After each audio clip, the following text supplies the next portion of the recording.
In today's video, I'm going to teach you how to export and embed your spline design using the Viewer Embed code. By the end, you'll know exactly how to take a design you've created in Spline and place it directly into your own web page or project using a simple code snippet. First, open your Spline design. This means launching Spline and loading the specific project you want to share. Give it a quick check to make sure the scene looks the way you intend, because whatever you see here is what will appear when it's embedded. If your design has animations or interactions, make sure they're enabled and working inside Spline before moving on. Now look to the top right corner of Spline and click Export. This is where Spline bundles everything you need to share your work outside the app.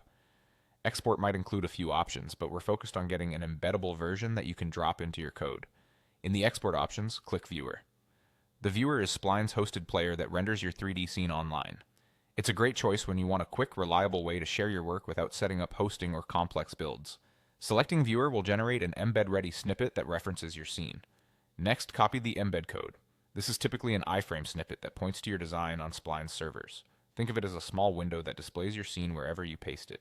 When you copy it, you're grabbing everything needed to display the design, including the correct URL and default sizing. Open a code editor of your choice. This could be a full-featured IDE or a lightweight editor. Anything that lets you edit HTML will work. If you already have a web page started, open that file. If not, you can paste the snippet into a basic HTML structure later, but for now, focus on having a place to paste.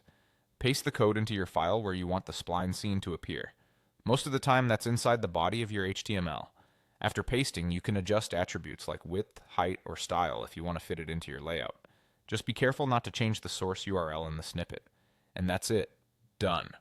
You've taken your spline design, exported it using the viewer option, copied the embed code, and placed it into your project.